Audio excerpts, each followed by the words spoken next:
Hello दोस्तों, स्वागत है आप सभी का हमारी आज की हॉरर कहानी में। आज हम लेकर आए हैं एक ऐसी सच्चाई जो दिखती तो एक अधूरे प्यार की मासूम सी कहानी है, लेकिन जब उसमें शामिल हो जाए आत्मा की तड़प, जुनून की हदें और तांत्रिक के काले जादू की विद्या, तो कहानी नहीं एक डरावना अंत बन जाती है। आज की हमारी कहानी है मीनाक्षी की, एक लड़की जो किसी को पागलों की तरह चाहती थी, लेकिन जब वो उसे नहीं मिला तो उसने कुछ ऐसा किया जिसने न सिर्फ उसकी किस्मत बल्कि उसकी आत्मा तक को बदल डाला। क्या होता है जब एक तरफा प्यार मोहब्बत से बदलकर श्राप बन जाए? शुरू करते हैं आज की कहानी। देवगांव एक छोटा सा लेकिन खूबसूरती पहाड़ी कस्बा, जहां शाम होते ही धुंध की चादर बिछ जाती है। यहाँ की गलियों में एक अजीब सी खामोशी बसती है, और उस खामोशी में थी मीनाक्षी की तन्हा और उदास दुनिया। मीनाक्षी एक सीधी सादी लेकिन बेहद भावुक लड़की, 17 साल की उम्र, लेकिन आंखों में उम्र से कहीं बड़े सपने। वो जिस इंटर कॉलेज में पढ़ती थी वहीं पर पढ़ता था आरव। आरव उस कस्बे का सबसे स्मार्ट लड़का था। आरव को क्लास में हर लड़की पसंद करती थी, लेकिन मीनाक्षी के लिए वो सब कुछ था। उसने कभी आरव से बात करने की हिम्मत नहीं की, लेकिन हर दिन स्कूल जाते वक्त वो बस एक चीज़ की तलाश में होती, आरव की एक झलक। बस एक दफ़ा उसे वो देख ले। कई बार तो बस स्टैंड पर खड़ी रहती थी, सिर्फ इसलिए कि आरव अपनी बाइक से कब गुजरे और हवा में उड़ते उसके बालों को वो अपनी आंखों में कैद कर ले। आरव को मीनाक्षी का नाम तक नहीं पता था। स्कूल में वो अपने दोस्तों के साथ मस्ती करता, लड़कियों को हंसाता, लेकिन मीनाक्षी उसके लिए जैसे एक परछाई थी। लेकिन प्यार वो कब देखता है, अमीरी या शोहरत? मीनाक्षी हर रात सोने से पहले भगवान से सिर्फ एक चीज़ मांगती, बस एक बार आरव मेरा हो जाए।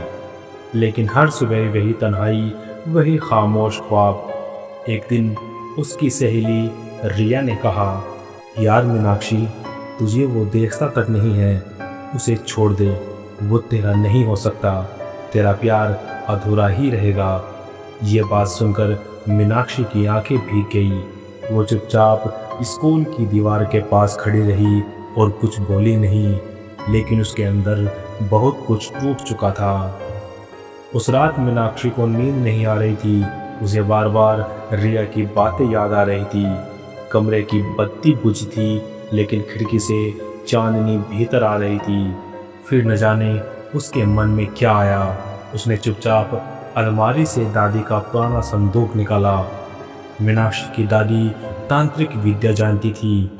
गांव में लोग उन्हें माई कहते थे। माई जो लोगों को आत्माओं, भूत प्रेत से आज़ादी दिलाती थी, आत्माओं से बात कर सकती थी। उन्होंने काफ़ी लोगों की मदद भी की। संदूक के अंदर एक पुरानी किताब थी, काम सिद्धि तंत्र, जिसमें एक तरफा प्रेम को पाने की तांत्रिक विधियाँ थी।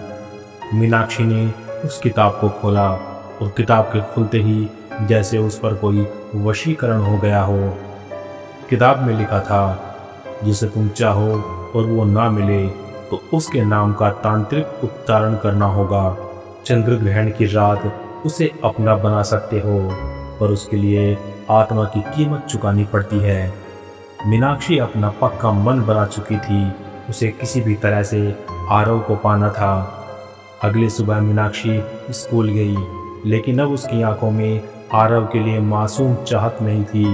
अब वो थी एक जिद, एक खतरनाक ख्वाहिश। उसने किसी तरह से आरव की जैकेट चुराई और अपने खून की कुछ बूंदें एक शीशे में भर ली, और सब कुछ वैसा ही किया जैसा किताब में लिखा था। रात के 11 बजे आकाश में चंद्र ग्रहण था। मीनाक्षी ने अपने कमरे को काले धागों से सजाया। चारों तरफ दीपक, अगरबत्ती और बीच में एक लकड़ी का घेरा। उसने आरव का नाम लेकर मंत्र पढ़ना शुरू किया और जैसे ही अंतिम मंत्र पूरा हुआ एक झटका लगा। खिड़की अपने आप खुल गई। हवा इतनी तेज चली कि दीपक बुझ गए। कमरे में अचानक एक साया दिखा, धुएं जैसा डरावना, और एक गहरी आवाज आई, अब तेरा इश्क तुझसे भी ज्यादा तुझ में बस जाएगा, पर क्या तू उसकी कीमत चुकाने को तैयार है? मीनाक्षी ने हामी भरी और तभी उसकी आंखों के आगे अंधेरा छा गया। सुबह की धूप कमरे में आई तो मीनाक्षी की नींद जागी, लेकिन उसकी आंखें लाल थी, जैसे वो कई दिनों से सो रही हो या फिर कुछ ऐसा देखा हो जो कोई इंसान सह न सके। वो उठी, आईने के सामने गई और खुद को देखकर मुस्कुराई और बोली, अब तुझे मुझसे कोई नहीं छीन सकता आरव।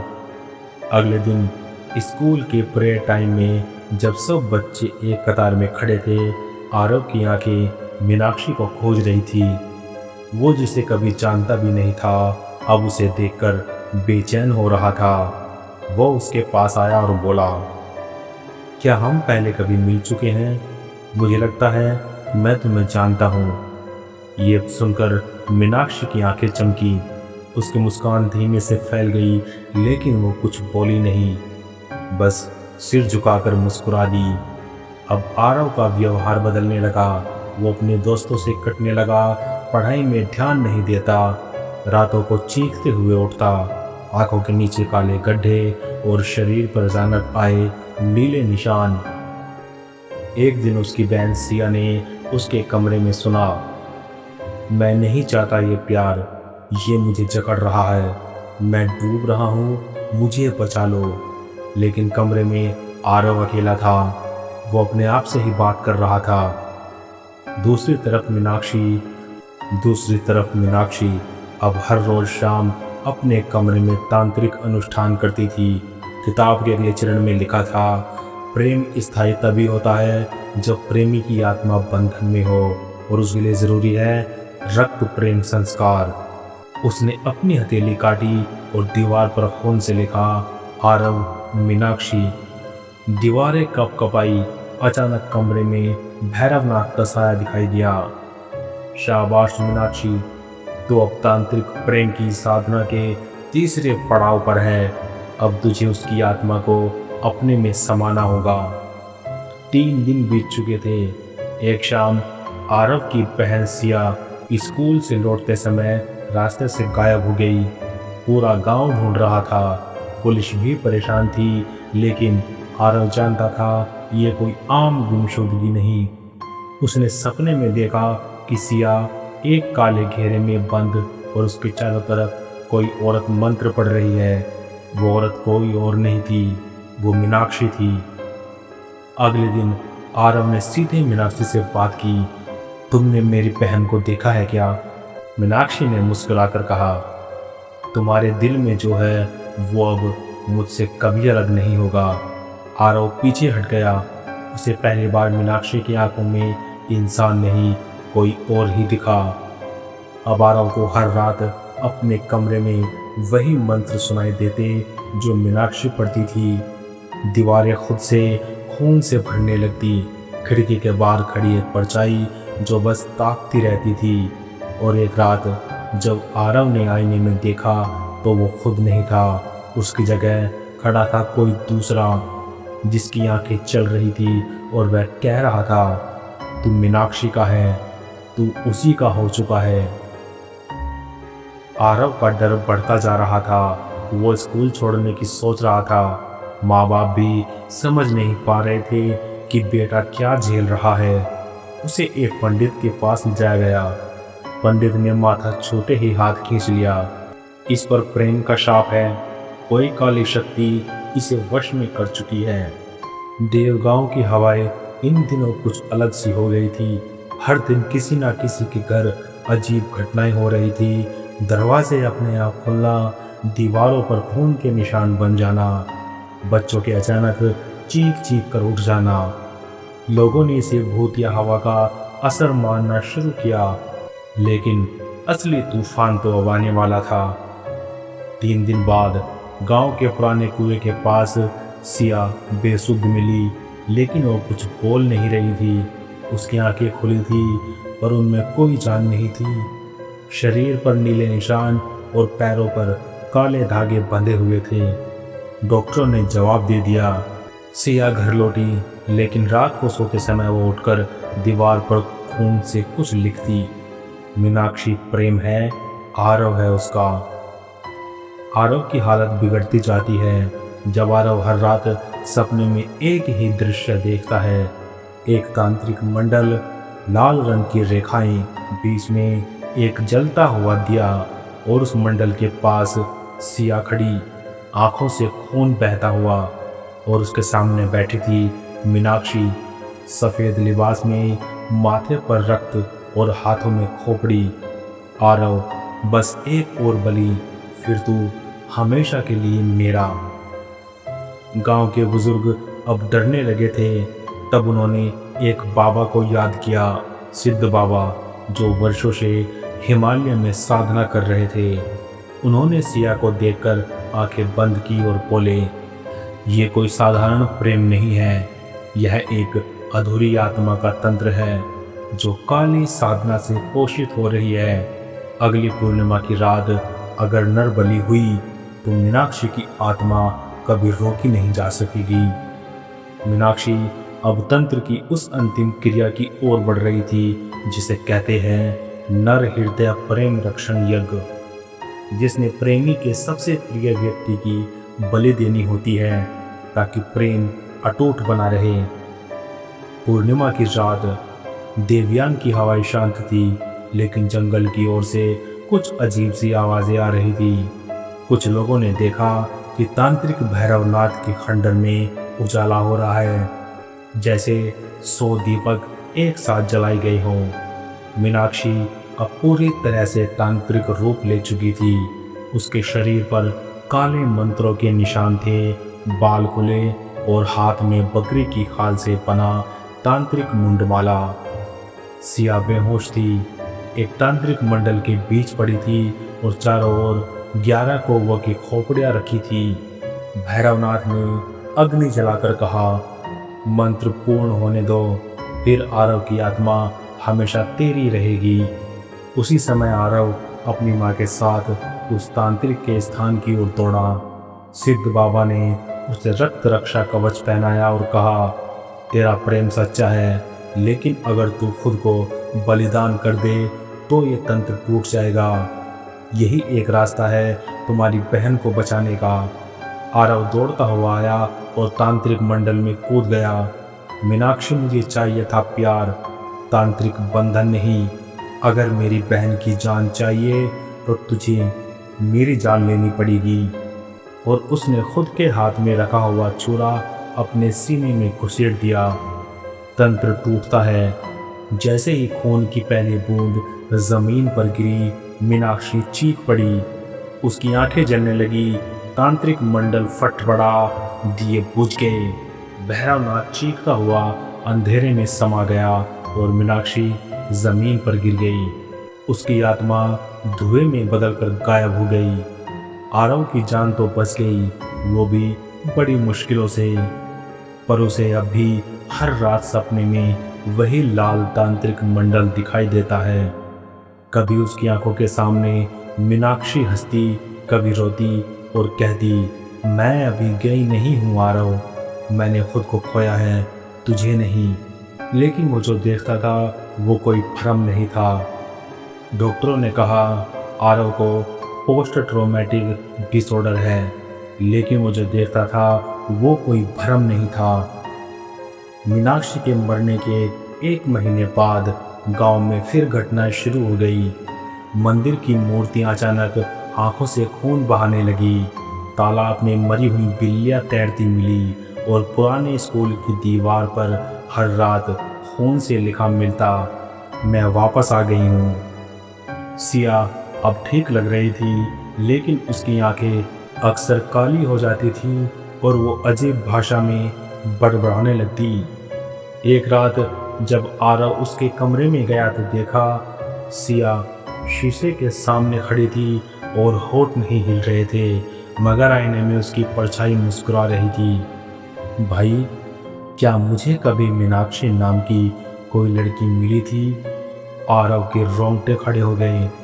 सबको लगता था भैरवनाथ उस रात मारा गया, लेकिन एक रात गांव के शमशान से किसी ने चीखें सुनी और वहां एक पुराना लोटा मिला जिसके अंदर एक सूखी हुई जुबान थी। तांत्रिक संकेत था, कोई आत्मा फिर से जन्म ले रही है। भैरवनाथ अब खुद नहीं था, वो किसी ऊर्जा से संचालित हो रहा था। उसने फिर से तंत्र शुरू किया, इस बार आरव की आत्मा को पूरी तरह अपने वश में करने के लिए। मीनाक्षी अब केवल आत्मा नहीं, देवी बन चुकी थी। भैरवनाथ ने आरव से कहा, तू समझता है मीनाक्षी मरी नहीं, उसने अपने प्रेम के लिए स्वयं को देवी काली को समर्पित कर दिया। अब वो केवल प्रेमिका नहीं, शक्ति है, अग्नि है, और तेरा अंत भी वही है। सिया के शरीर में अब मीनाक्षी उतर चुकी थी। उसकी चाल, उसकी आंखें, उसकी हंसी, सब कुछ मीनाक्षी बन चुका था। वो आरव से मिलने आई और बोली, अब जब मैं तुझ में नहीं समा सकती तो मैं तुझसे बाहर की हर चीज़ मिटा दूंगी। उस रात गांव में 3 लोगों की रहस्य में मौत हो गई। सबके शरीर पर एक ही चीज़ लिखी थी, तुमने मीनाक्षी को ठुकराया। आरव ने फिर से सिद्ध बाबा को बुलाया। बाबा ने कहा, अब उसे रोका नहीं जा सकता, अब तुम्हें मीनाक्षी से बात करनी होगी। उसके उस रूप से नहीं जो तंत्र में है, बल्कि उस रूप से जो कभी तुझसे प्यार करती थी। अब आरव को खुद उतरना होगा तांत्रिक मंडल में, अपनी आत्मा को खोकर मीनाक्षी से संपर्क करना होगा। अब कोई मंत्र नहीं बचा, अब कोई रक्षा कवच नहीं। अब अगर कुछ बचा है तो वो है तेरा सच्चा प्रेम। तुझे खुद अपनी आत्मा छोड़नी होगी और उस तांत्रिक मंडल में उतरना होगा जहां मीनाक्षी तुझसे बात करेगी। आरव सहम गया, अगर मैं गया और लौटा नहीं तो फिर तुम्हारे शरीर को मीनाक्षी की आत्मा ले लेगी और वह इंसान रूप में अमर हो जाएगी। पंडितों ने एक विशेष विधि की शुरुआत की, प्रेम प्रवेश मंत्र, जिसमें जीवित व्यक्ति अपनी चेतना को स्वयं त्यागता है। सफ़ेद चादर में लिपटा आरव रक्त के गोल घेरे के मध्य लेटा था। चारों दिशाओं में दीपक, कपूर और गाय के घी की आहुतियाँ थीं। और एक पल में आरव की आंखें बंद हो गई और शरीर शांत हो गया। आरव अब धुएं से भरी दुनिया में था, जहाँ कुछ भी स्थिर नहीं था। सामने लाल तांत्रिक मंदिर था और उस मंदिर में बैठी थी मीनाक्षी, पर वो मीनाक्षी नहीं थी जो स्कूल में झिझकती थी। ये मीनाक्षी काली बन चुकी थी, गले में नरमुंड माला, आंखें चलती हुई, हाथों में त्रिशूल। उसने कहा, तू आया लेकिन अब तो जाएगा नहीं, या तो तेरा प्रेम बनेगा शक्ति या फिर बंधन। आरव ने कहा, मैंने तुझसे सच्चा प्यार किया, लेकिन तूने उसे जादू बना दिया। तूने चाहा कि मैं मजबूरी से तेरा हो जाऊं, पर प्यार मजबूरी नहीं, आज़ादी है। मीनाक्षी चीखी, मुझे ठुकराया गया, मुझे बेइज्जत किया गया। मैं नहीं चाहती थी शक्ति, पर अब मेरे पास सिर्फ यही है। तब आरव ने अपनी आत्मा का दीप जलाया, वो दीप जो केवल प्रेम की शक्ति से जलता है। अचानक तांत्रिक मंदिर जलने लगा, मीनाक्षी की आंखों से आंसू बहने लगे और उसका त्रिशूल टूट गया। मीनाक्षी धीरे धीरे सामान्य रूप में लौटने लगी। अब वो वही लड़की थी जिसने बस एक नजरों भरा प्यार चाहा था। मैंने गलती की थी आरव, अगर मैं रुक जाती, अगर मैं बस तुम्हारी मुस्कान को अपनी तसल्ली मान लेती, तो शायद ये सब नहीं होता। आरव ने हाथ बढ़ाया, तू सज़ा नहीं, तू सीख है, और तेरा प्रेम अमर रहेगा, पर बंधन में नहीं। मीनाक्षी मुस्कुराई और हवा में बिखर गई। एक तेज रोशनी और सब कुछ शांत। गांव में सब कुछ सामान्य हो गया। मंदिरों की मूर्तियों से खून बहना बंद हुआ। सिया फिर हंसने लगी। भैरवनाथ का नाम अब कोई नहीं लेता, क्योंकि उसके तंत्र की जड़ ही खत्म हो चुकी है। आरव नदी के किनारे बैठा है, हाथ में एक पत्ते की नाव लिए जिस पर लिखा है मीनाक्षी। वो नाव बहा देता है और कहता है, तेरा प्यार अधूरा नहीं था मीनाक्षी, वो बस इतना गहरा था कि मैं उसे समझ नहीं सका। यही थी मीनाक्षी की कहानी, एक तरफा प्यार की वो दास्तान जो प्रेम से शुरू हुई पर तंत्र से गुजरी और मोक्ष पर खत्म हुई। आज की हमारी इस कहानी में इतना ही। अगर आपको हमारी ये कहानी अच्छी लगी तो लाइक करें और अपने दोस्तों के साथ शेयर करें। मिलते हैं अगली कहानी के साथ, तब तक के लिए बाय एंड बी हॉन्टिंग।